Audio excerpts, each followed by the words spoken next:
कुछ चाय नाश्ता मिला या तानों से ही पेट भर गया। क्या माँ, किस पति पत्नी में नोकझोंक नहीं होती? आप क्यों हर मामले में घुसती रहती हैं? मेरा तो कुछ बोलना ही गुनाह है इस घर में। किसी को मेरी जरूरत नहीं, अब तो मुझे गांव छोड़ा। इतना कहकर कविता देवी अपने कमरे में चली जाती हैं। अगली सुबह रीना रसोई में काम कर रही थी, तभी विनय वहां आया और कहा, सुनो रीना, कल के लिए माफ कर दो, मैं आज तुम्हारी किताबें जरूर लाऊंगा। मुझे भी माफ कर दो, मैंने भी तुम पर गुस्सा किया। इसके बाद विनय रीना का रसोई में हाथ बटाने लगता है। जब कविता देवी ये देखती हैं तो वो रीना को ताने देने लगती हैं और बोलती हैं, आजकल की लड़कियों से तो 2 जन का खाना भी अकेले नहीं बनता, और हमारे जमाने में तो हम 20-20 लोगों का खाना अकेले ही बना लेते थे, वो भी बिना शिकायत किए। विनय ने गहरी सांस ली। वो जानता था कि ये ताना सिर्फ रीना पर ही नहीं बल्कि उस पर भी है। वो शांत स्वर में बोला, माँ, हर जमाने की परिस्थितियाँ अलग होती हैं। आपके समय में ना तो पढ़ाई इतनी जरूरी थी, ना ही नौकरी। आज चीजें बदल गई हैं। तो क्या मैं गलत हूँ? क्या लड़कियां अब खाना भी नहीं बना सकती? माँ, रीना खाना बनाती तो है, सारा दिन काम करती है, ज्योति को संभालती है, फिर भी पढ़ाई के लिए समय निकालती है। अगर मैं थोड़ी मदद कर दूं तो इसमें गलत क्या है? गलत बेटा, बहू को ज्यादा सिर चढ़ाया जाए तो घर को बर्बाद होने से कोई नहीं रोक सकता। हमारे जमाने में मर्दों ने कभी रसोई का मुंह भी नहीं देखा। यही तो फर्क है माँ, जमाना बदल गया है। अब पति पत्नी दोनों मिलकर घर चलाते हैं, तुलना नहीं की जा सकती। बहू को तो तुमने सिर पर ही बैठा रखा है, देख लेना एक दिन मेरी बातें सच होंगी। इतना कहकर कविता देवी नाराज होकर बाहर चली गई। रीना वहीं खड़ी सब सुनती रही। उसकी आंखों में हल्की नमी आ गई, पर विनय ने उसका हाथ पकड़ा और धीरे से कहा, तुम बस पढ़ाई पर ध्यान दो, बाकी सब मैं संभाल लूंगा। तुम्हारा साथ होता है तो सब कुछ बहुत आसान सा लगने लगता है। एक रात जब कमरे में रीना पढ़ाई कर रही होती है, तब ज्योति अपने पापा से पूछती है, पापा, दादी मम्मी को क्यों पसंद नहीं करती? ऐसा नहीं है बेटा, वो मम्मी को पसंद करती हैं। तुमसे किसने कहा? वो तो हम सबको बराबर प्यार करती हैं।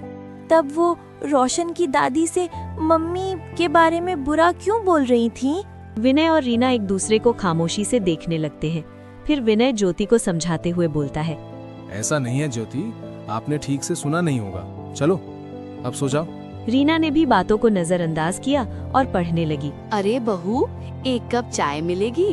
कभी बिन मांगे भी दे दिया करो चाय। अभी लाई माँ जी।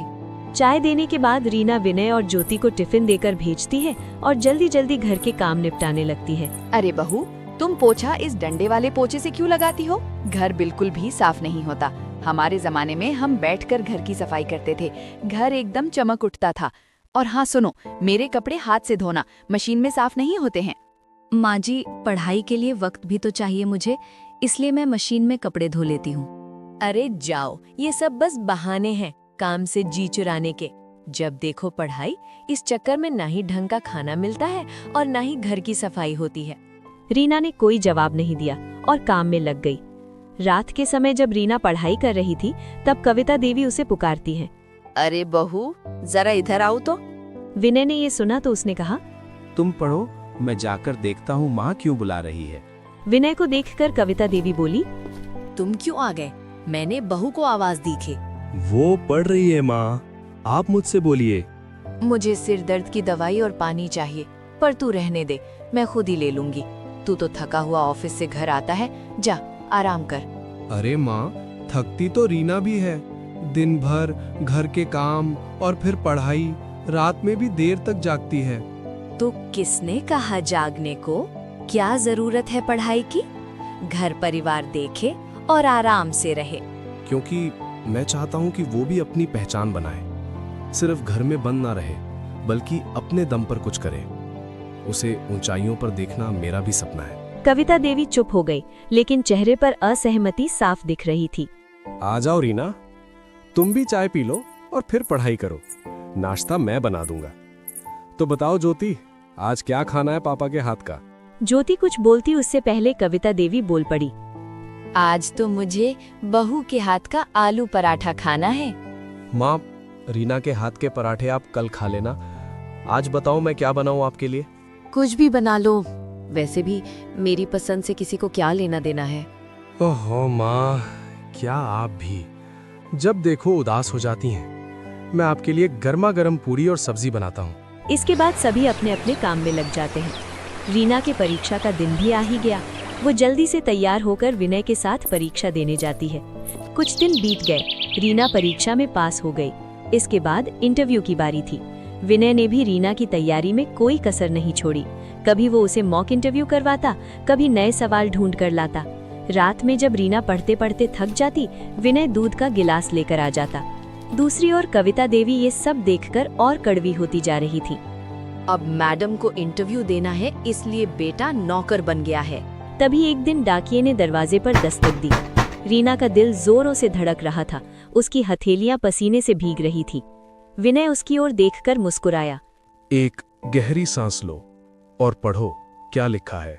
आपको ये बताते हुए अत्यंत हर्ष हो रहा है कि आप उप जिलाधिकारी के पद पर चयनित की गई हैं। वो आगे पढ़ ही नहीं पाई। उसकी आंखों से आंसू छलक पड़े। विनय की आंखें खुशी से चमकने लगी। बधाई हो रीना, तुम पास हो गईं। लेकिन पीछे खड़ी कविता देवी के चेहरे पर खुशी की जगह अजीब सी उदासी थी। वो बोली, अच्छा, तो अब सरकारी अफसर बन गई बहू। अब तो घर परिवार सब भूल जाएगी। नहीं माँ, हम सब साथ रहेंगे और एक दूसरे का ख्याल रखेंगे। वो सब छोड़िए, आज आपकी बहू की जीत का दिन है। आज तो कम से कम उसे बधाई दे दीजिए। अच्छा, तो फिर नौकरी इसी शहर में होगी ना? नहीं माँ, दूसरे जिले में होगी। पहले ट्रेनिंग और फिर नौकरी। तो क्या अब बहू बाहर रहकर नौकरी करेगी? क्या इज्जत रह जाएगी हमारे समाज में? माँ जी, इसी दिन के लिए तो इतनी मेहनत की थी। ये तो सबको पता था कि नौकरी किसी भी जिले में मिल सकती है। अगर मैं नौकरी नहीं करूंगी तो क्या फायदा विनय और मेरी मेहनत का। और माँ जी, मेरी नौकरी करने से आपकी बदनामी कैसे हो सकती है? देख लेना विनय, तुम पत्नी को सिर पर चढ़ाने का नतीजा। मुझसे जबान लड़ाने लगी है। अब नौकरी करेगी बाहर रहकर तो इसके तो पर ही निकल आएंगे। और पढ़ाओ इन मैडम को। अब तो भगवान ही बचाए इस घर को। रीना की आंखों से आंसू आ गए। रीना, तुम चिंता मत करो। जब तक तुम्हारी ट्रेनिंग चलेगी, मैं और ज्योति तुम्हारे पास आते जाते रहेंगे। और फिर जहाँ नौकरी होगी हम वहीं घर ले लेंगे। मैं भी वहीं अपने लिए कोई नौकरी ढूंढ लूंगा। तुम जाने की तैयारी करो। माँ, मुझे लगा था आप रीना पर गर्व करेंगी और कहेंगी मैं हूं ना, सब हो जाएगा। पर आपको बिल्कुल भी खुशी नहीं है। मैं अब आपको समझा समझा कर थक गया हूँ। अगर आप हमारे साथ नहीं जाना चाहती तो मैं किसी को खाना बनाने और घर संभालने के लिए रख दूंगा। कविता देवी ये सुनकर स्तब्ध रह गई। बेटे को नाराज देखकर उन्हें बहुत बुरा लगा। उन्हें ये एहसास हुआ कि शायद वो अपने बेटे और बहू की खुशियों में रुकावट बन रही हैं। कुछ क्षणों की चुप्पी के बाद उन्होंने धीमी आवाज में कहा, नहीं नहीं नहीं नहीं बेटा, मैं अकेले कैसे रहूंगी। मैं भी चलूंगी तुम्हारे साथ। उनकी आवाज में एक नरमी थी जो पहले नहीं थी। विनय ने खुश होकर कहा, ये हुई ना बात। हम सब हमेशा साथ रहेंगे। नई जगह पर नई जीवन की मिलकर शुरुआत करेंगे। हाँ माँ जी, आपके प्यार और आशीर्वाद के बगैर हम कैसे खुश रह सकते हैं। कविता देवी ने रीना की ओर देखा। पहली बार उनके चेहरे पर थोड़ा नर्म, थोड़ा स्वीकार करने वाला नजरिया था। उन्हें ये समझ आ गया था कि समय बदल चुका है। उनके जमाने और इस जमाने में बहुत फर्क है।